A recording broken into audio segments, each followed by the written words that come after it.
વિદ્યાર્થી મિત્રો, આજના વિડીયોમાં તમારું સ્વાગત છે। આજે આપણે તમારું વાર્ષિક પરીક્ષાનું મોસ્ટ આઈએમપી પેપર જોવાના છીએ। આ વિડીયોનો પાર્ટ 1 છે। એમાં તમને વિડીયોમાં માત્ર પેપર અને તેના પ્રશ્નો જ જોવા મળશે અને આમનો ડિટેલ સોલ્યુશન પાર્ટ 2 ની અંદર આવશે, જે ચેનલ પર 1000 સબસ્ક્રાઈબર પૂરા થયા બાદ અપલોડ કરવામાં આવશે। તો શરૂ કરીએ આજના વિડીયોને।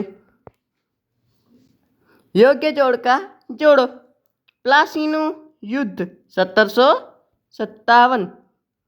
EVM electric voting machine. ગુજરાતનું રાજ્ય પ્રાણી સિંહ છે કે વાઘ? વિશ્વ યોગ દિવસ 21મી જૂન। હવે આગળ 5 સર્વોચ્ચ અદાલત મુંબઈમાં આવેલી છે? ખોટું। ભારતમાં ક્રાંતિકારી પ્રવૃત્તિઓની શરૂઆત અરવિંદ ઘોષે કરી? આ તમારે જાતે જવાબ આપવાનો છે। હવે 7મું, ભારતમાં સૌ પ્રથમ સૂર્યોદય અરુણાચલ પ્રદેશમાં થાય છે? જી કમ્પ્લેટ। અરુણાચલ પ્રદેશનો મતલબ પણ એ જ થાય છે। અરુણ એટલે સૂર્ય, અરુણાચલ પ્રદેશ જ્યાં સૂર્ય ઉગતો હોય તે પ્રદેશ। હવે 8મું, ટૂંકમાં જવાબ આપવાના છે।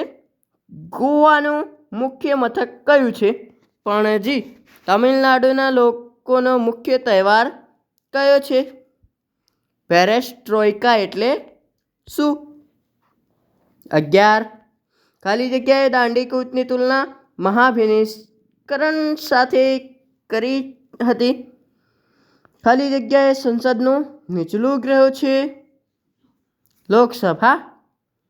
ખાલી જગ્યા નદી એ દક્ષિણની ગંગા તરીકે ઓળખાય છે? ગોદાવરી। હવે 14, માનવ અધિકાર દિન 10 ડિસેમ્બરે ઉજવાય છે? ભારતની વિદેશ નીતિનો મુખ્ય સિદ્ધાંત વિશ્વ શાંતિ।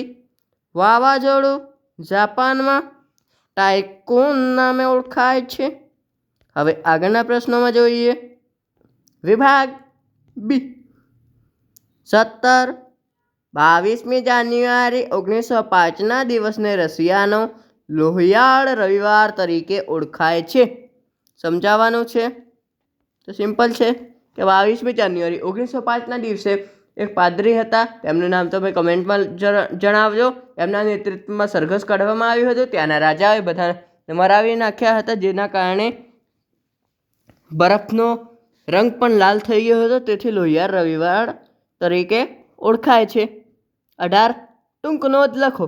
જલિયાવાલા બાગનો હત્યાકાંડ ઠીક ક્યારે થયું એ તમે કમેન્ટમાં જરૂરથી જણાવી દેજો। હવે 19, નાટો, સિયાટો અને વોર્સો કરાર લશ્કરી જૂથો વિશે ટૂંકમાં માહિતી આપો। NATO north Atlantic tornado organisation. SEATO અને વોર્સો કરાર એ રશિયાનું હતું અને નાટો સિયાટો એ વેસ્ટ કન્ટ્રીઝનું હતું, એ તમે લખજો। ગુપ્ત મતદાન એટલે શું? 20, પારિભાષિક શબ્દો જણાવો। પેટા ચૂંટણી અને સંસદીય લોકશાહી। 21, કાર્તિકી પૂર્ણિમાએ રાજસ્થાનમાં કયો મેળો ક્યાં અને શા માટે ભરાય છે? 22, બંધારણમાં સમાવેશ મૂળભૂત ફરજો વિશે જણાવો। 11 ફરજો છે, તેમના વિશે જણાવજો। 23, સર્વોચ્ચ અદાલતના ન્યાયાધીશની લાયકાતો જણાવો। આની સાથે સાથે હાઈકોર્ટના અદાલતની લાયકાતો પણ પાકી કરી લેજો, પેપરમાં એ પૂછાઈ શકે તેવા પ્રશ્નો છે। 24, પૃથ્વીની આકૃતિ દોરી તેમાં કર્કવૃત્ત, મકરવૃત્ત અને વિષુવવૃત્ત દર્શાવો। આ પ્રકારે 3 વૃત્તો દર્શાવવાના છે। આ પૃથ્વી બનશે, એક વચ્ચેથી જશે અને એક ઉપર નીચેથી, ઠીક। આ કર્ક રેખા છે, કર્કવૃત્ત, પછી મકર અને ઉપર નીચે મકર અને કર્કવૃત્ત સુવૃત. ઓકે, હવે 25 સંકલ્પના સમજાવો.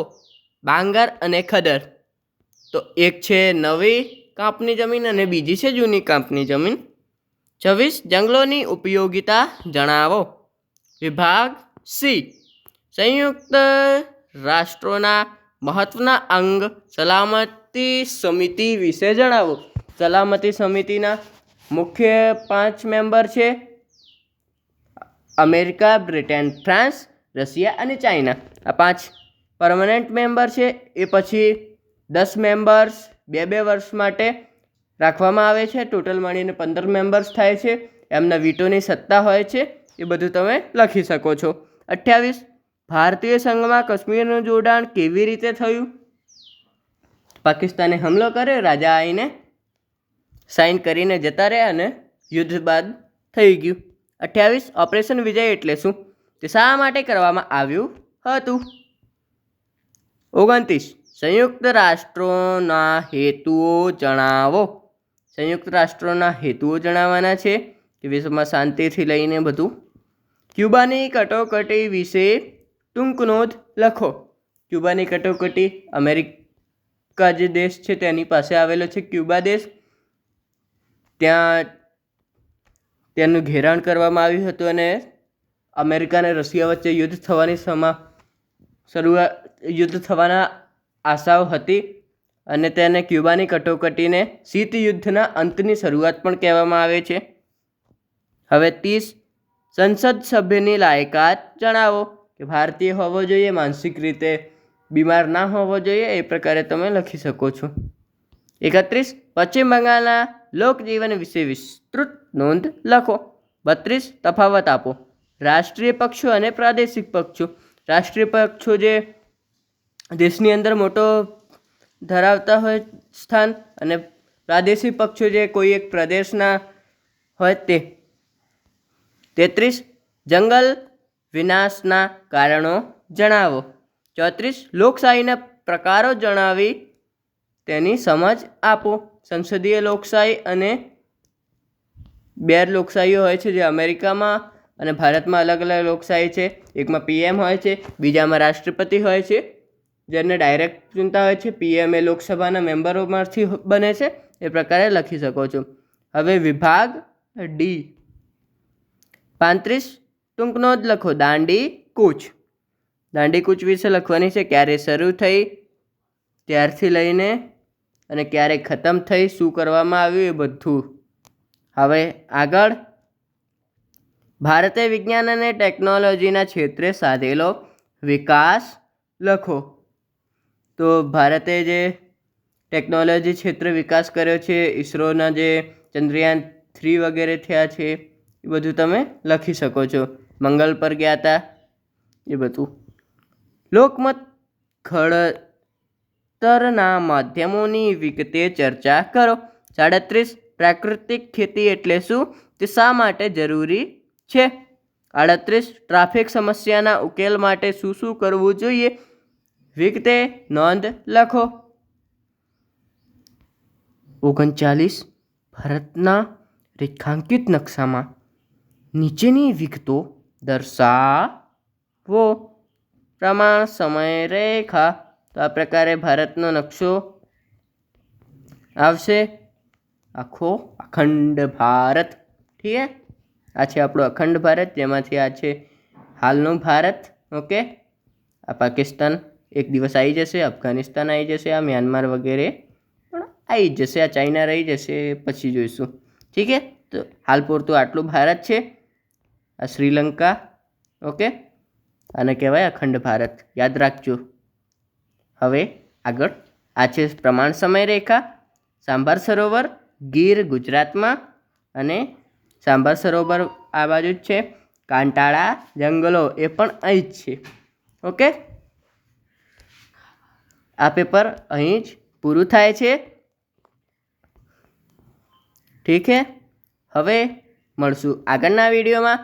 ત્યાર સુધી પ્રેક્ટિસ કરતા રહેજો. આ પેપરનું જાતે તમે પ્રેક્ટિસ કરજો અને સોલ્યુશન તમને પાર્ટ 2માં મળશે, જે 1000 સબસ્ક્રાઈબર પૂરા થયા બાદ અપલોડ કરવામાં આવશે.